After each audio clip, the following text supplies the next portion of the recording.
नमस्कार, target with Manindra में आपका स्वागत है। मध्यकालीन भारत के इतिहास की सीरीज का आज ये चौथी क्लास है। इससे पहले की 3 क्लास अगर आपने नहीं देखी हैं तो आप हमारे चैनल पर विजिट करके उन क्लास को देख सकते हैं।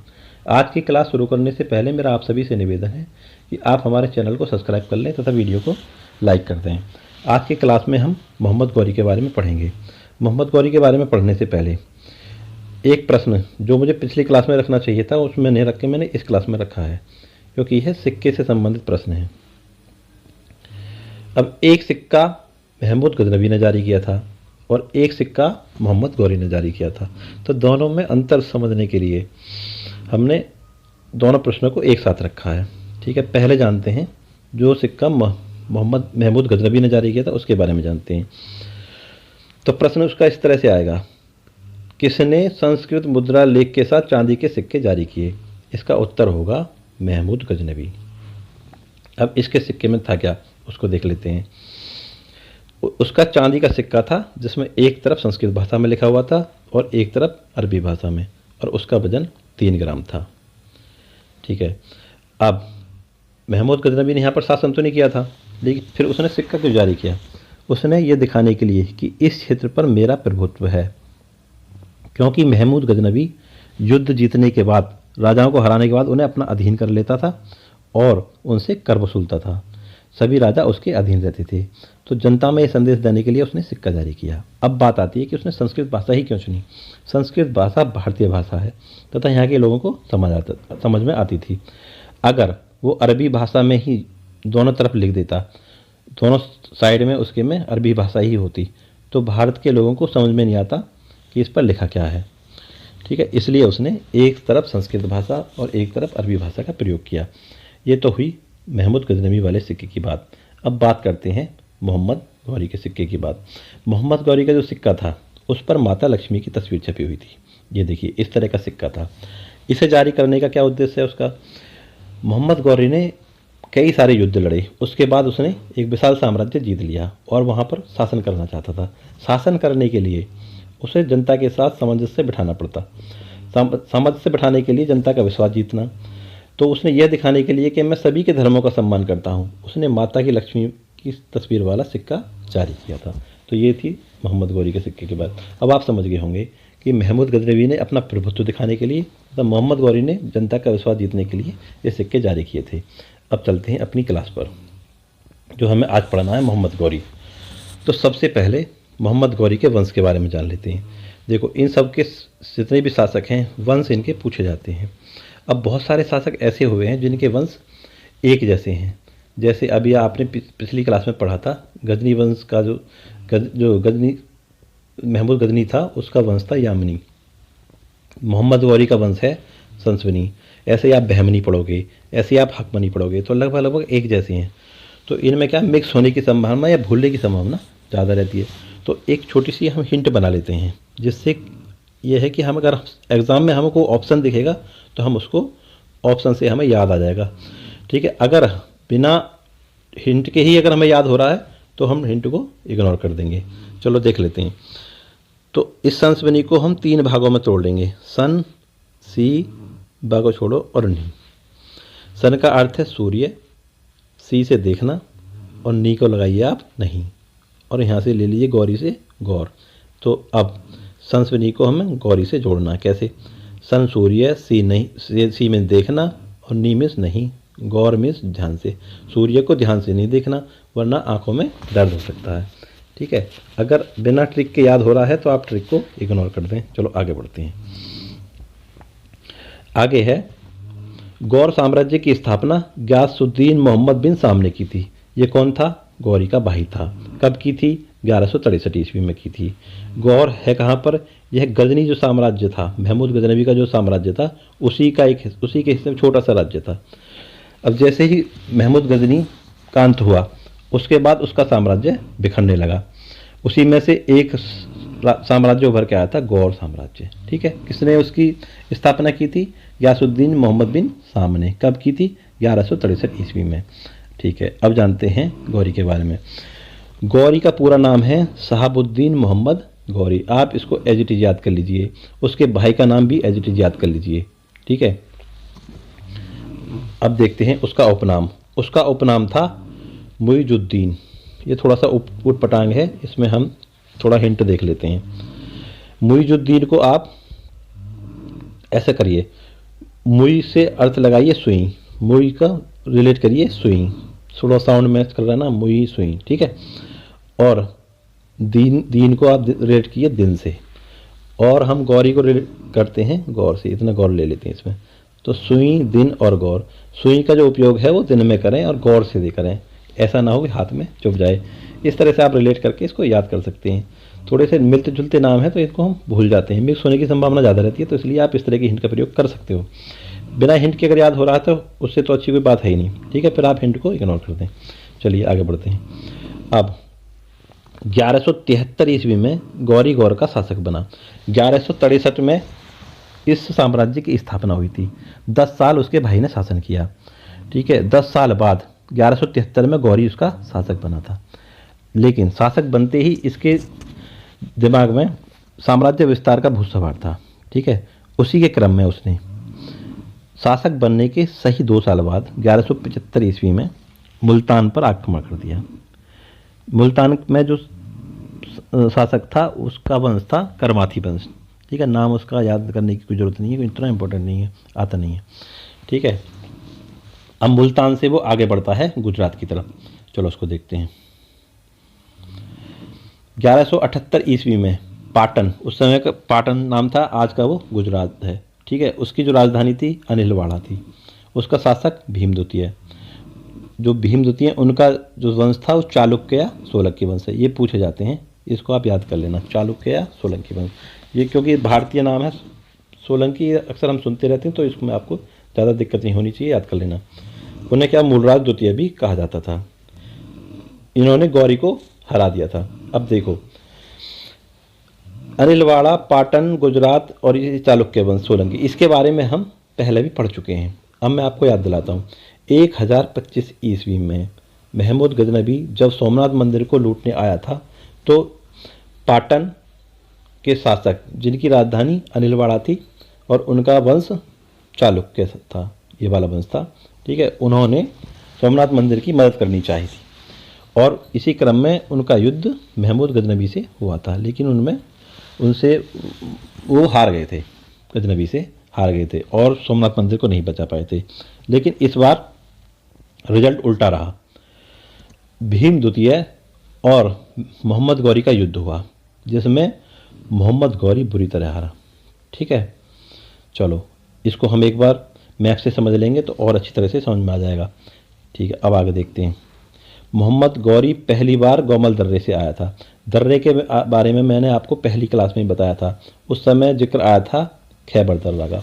खैबर दर्रा को भारत का प्रवेश द्वार कहा जाता है। कहाँ पर स्थित है? हिंदुकुश पर्वत पर स्थित है। अब उसी के बराबर में पास में है गौमल दर्रा। तो गजनी से भारत आने के 2 रास्ते थे, गौमल दर्रा और खैबर दर्रा। तो मोहम्मद गौरी ने गौमल दर्रे को क्यों चुना, इसके 2 कारण हैं, वो मैं आपको समझाता हूँ। चलो आगे बढ़ते हैं अगली स्लाइड में, इस मैप से हम इसको समझेंगे। इसको मैं जूम कर देता हूँ, आपको थोड़ा सा स्पष्ट नजर आए। देखिए ये आपको 2 दर्रे दिखाई दे रहे होंगे, एक ये और एक ये। ऊपर वाला ये वाला खैबर है और नीचे वाला ये गौमल दर्रा है। इससे पहले जो गजनी भारत आता था वो खैबर दर्रे से आता था, सीधा देखो ना, आपने देखा सीधा पंजाब आता था वो, ठीक है। लेकिन जब गौरी आया तो उसने खैबर दर्रे से नहीं जाके गौमल दर्रे से आया, ठीक है। उसका कारण ये था कि पंजाब में जो शासन था वो गजनवी वंश के शासक अमीर मलिक शाह का शासन था, जो कि एक शक्तिशाली राजा था। उससे मोहम्मद गौरी उलझना नहीं चाहता था। उसकी अपेक्षा मुल्तान का जो शासक था उसको कमज़ोर लगा, इसलिए वो इधर आया। और उसका दूसरा कारण ये था, देखिए अगर वो यहाँ से आता तो इसको बहुत सारे शासक से युद्ध करना पड़ता। अभी पंजाब के शासक से युद्ध करना पड़ता और उसके बाद नीचे फिर इसको राजपूत मिलते, तब जाके ये मध्य भारत में पहुँचता। इसका उद्देश्य ये था कि मध्य भारत में पहुँच के वहाँ पर राज्य करेगा, ताकि उसका पूरे भारत पर प्रभुत्व रहे। लेकिन अब देखिए आगे होता क्या है। मुल्तान आया और मुल्तान में उसने 1175 ईस्वी में युद्ध किया, जहाँ पर मुल्तान को जीत लिया। मुल्तान के बाद आगे बढ़ा ऊंच में। यहाँ पर इसको कोई युद्ध नहीं करना पड़ा, बिना युद्ध के ही इस क्षेत्र को जीत गया था। इसमें यहाँ की रानी ने ही राजा के विरुद्ध विद्रोह कर दिया था, उसकी हत्या कर दी थी तथा अपनी पुत्री की शादी मोहम्मद गौरी के साथ कर दी थी और उसके साथ संधि कर ली थी। अब देखिए इससे आगे ये यहाँ पर 1175 कहानी है ये वाली, मुल्तान में 1175। ठीक है, 1175 के बाद वो पहुँचता है गुजरात में, जहाँ पर शासक कौन थे, भीम द्वितीय। और यहाँ पर माउंट आबू पर्वत के पास में पहुँचता है, यहाँ पर उनका युद्ध होता है जिसमें गौरी की हार होती है और गौरी को वापस अपने राज्य में लौटना पड़ता है। गुजरात अभियान को विफल होने के बाद गौरी ने अपनी रणनीति बदली। अब की बार उसने अपना मन खैबर दर्रे से प्रवेश करते हुए पंजाब पे आक्रमण करने का बनाया। पंजाब पर शासन था गजनी वंश के शासक अमीर मलिक शाह का। अमीर मलिक शाह एक शक्तिशाली शासक था, इस बात की जानकारी मोहम्मद गौरी को थी, इसलिए उसने अपनी तैयारी अच्छे ढंग से की और यहाँ पर 1185 और 1186 में आक्रमण कर दिया और लाहौर के शासक अमीर मलिक शाह को बंदी बना लिया था। बाद में 1192 ईस्वी में उसकी हत्या कर दी थी। इसको देखो, आगे देखते हैं अगली स्लाइड में।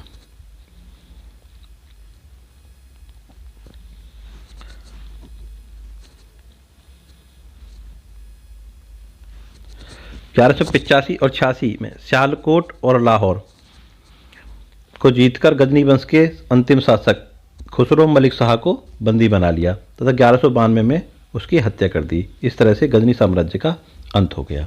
चलो आगे बढ़ते हैं, इसको देख लेते हैं एक बार मैप में।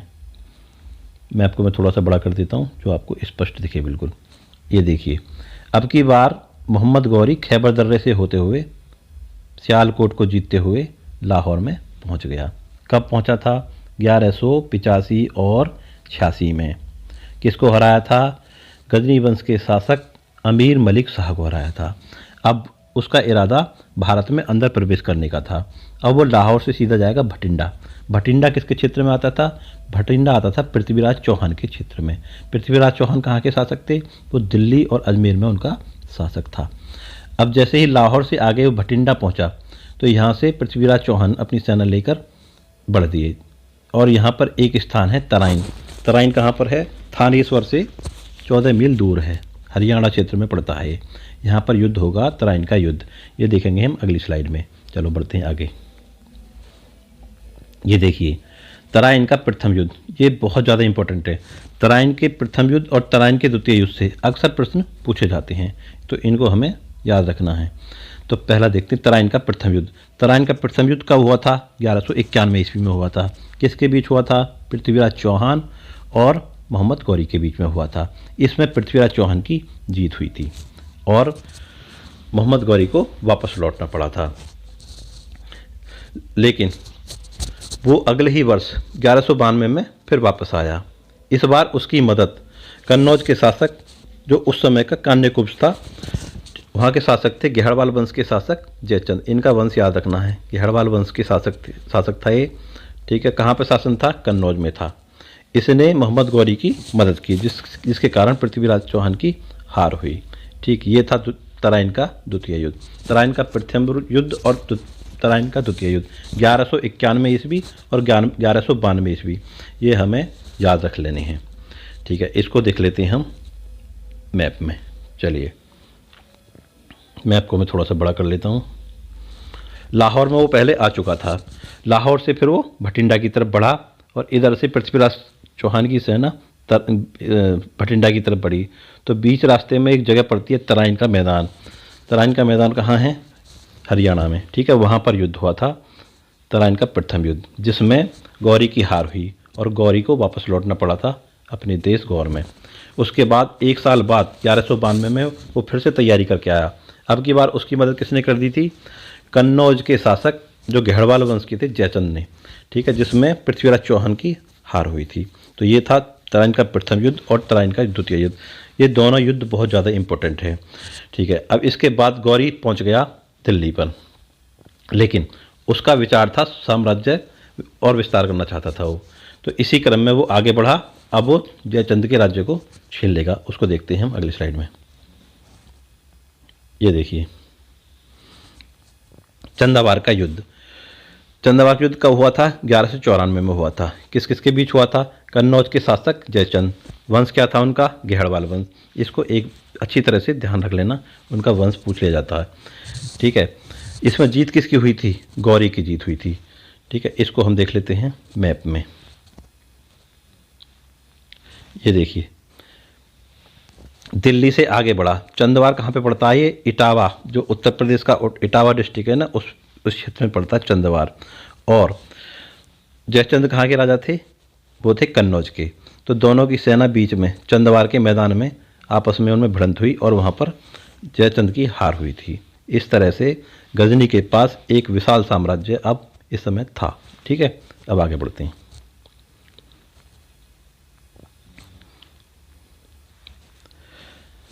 गौरी जीते हुए क्षेत्रों को अपने गुलामों को सौंपकर गजनी लौट गया।